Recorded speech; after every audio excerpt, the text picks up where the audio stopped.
സ്ത്രീകളുണ്ടല്ലോ പല കാര്യങ്ങളും ദേ ഈ കൈ കൊണ്ടും കാലും കൊണ്ടും അല്ല ചെയ്യുന്നത്, ഈ ഹൃദയം കൊണ്ട്. ഇത് ഒരു സാധനം ഇപ്പോൾ ഫോർ എക്സാമ്പിൾ ഒരു ഫുഡ് ഉണ്ടാക്കുന്ന ആയിക്കൊള്ളട്ടെ, അത് ഇവിടെ പ്ലാൻ ചെയ്യുന്നതിന് മുമ്പ് ഇത് ഇവിടെ പ്ലാൻ ചെയ്ത് തുടങ്ങും. ഹൃദയം ഇവിടെ പ്ലാൻ ചെയ്ത് തുടങ്ങും. നമ്മളെപ്പോഴും ചിന്തിക്കുക, നമ്മുടെ ഇപ്പോൾ ഹസ്ബൻഡ് ആണെങ്കിൽ നമ്മുടെ ഹസ്ബൻഡിന് ഇഷ്ടമുള്ള സാധനം എന്താ, നമ്മുടെ പിള്ളേർക്ക് ഇഷ്ടമുള്ള സാധനം എന്താ.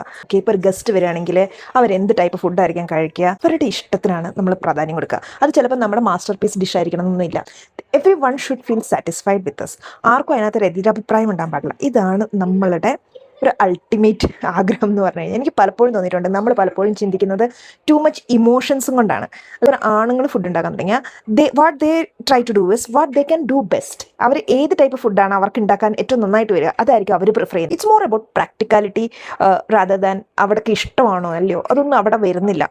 ഇതെൻ്റെ മാത്രം അഭിപ്രായമാണ് കേട്ടോ. അതുപോലെ തന്നെ ഒരു സ്ത്രീയോട് നല്ലൊരു ഫുഡാന്ന് പറയുമ്പോഴത്തേനും വി ഡോണ്ട് ഫീൽ ലൈക്ക് നമുക്ക് എന്തെങ്കിലും അച്ചീവ് ചെയ്ത ഫീലിംഗ് അല്ല, നമ്മുടെ ഹൃദയം നിറഞ്ഞ ഫീലിംഗ്. എനിക്കത് ഇവിടെയാണ് കിട്ടാറ്. എന്നോട് ആരെങ്കിലും ഇപ്പം ഞാൻ ലഞ്ച് ഉണ്ടാക്കി കൊടുത്തു വിട്ടേ, എൻ്റെ മോൻ വന്നിട്ട് അമ്മ ഇന്നത്തെ ഫുഡ് വാസ് വെരി എമ്മി എന്ന് പറയുമ്പം എനിക്കതിനകത്ത് ക്രെഡിറ്റ് കിട്ടിയ പോലെയല്ല. ഇവിടെ ഇങ്ങനെ നമുക്കെന്തോ ഒരു ഭയങ്കര സന്തോഷം കിട്ടുക അല്ലേ. എനിക്ക് തോന്നാറുണ്ട് ആണുങ്ങളോട് ഇപ്പം അവരുണ്ടാക്കി തരുന്ന സമയത്ത് നമ്മൾ നല്ല ഫുഡാന്ന് പറയുമ്പോഴത്തേനും they take it as A credit. എനിക്കിത് പറ്റും, ഇത് സംതിങ് ഒരു അച്ചീവ്മെൻ്റ് ആയിട്ട് അവരെടുക്കുന്നത്. സോ ദാറ്റ് ഡിഫറൻസ് എനിക്ക് തോന്നിയിട്ടുണ്ട്. നിങ്ങൾക്ക് തോന്നാറുണ്ടോ? സോ ഞാൻ പറഞ്ഞു വരുന്നത്, നമ്മൾ പെണ്ണുങ്ങൾ കുറേ കൂടെ കാര്യങ്ങൾക്ക് തീരുമാനങ്ങൾ എടുക്കുന്നത് മറ്റുള്ളവരുടെ താല്പര്യങ്ങളൊക്കെ നോക്കി ഒരു ഇമോഷണൽ സൈഡിൽ കൂടെയൊക്കെ വർക്കൗട്ട് ചെയ്ത് കൂടെ നമ്മുടെ ഒരു കംഫർട്ടും എല്ലാം കൂടെ നോക്കിയിട്ടാണ്. പക്ഷേ ആണുങ്ങൾ കുറേ കൂടെ പ്രാക്ടിക്കാലിറ്റിയിലാണ് കാര്യങ്ങൾ ചിന്തിക്കുന്നത്. ഇത് അംഗീകരിക്കുന്നുണ്ട്. ഇങ്ങനെയുള്ള മറ്റ് എക്സാമ്പിൾസ് കുറച്ച് ആഡ് ഓൺ ചെയ്യാൻ പറ്റുമോ നിങ്ങൾക്ക്?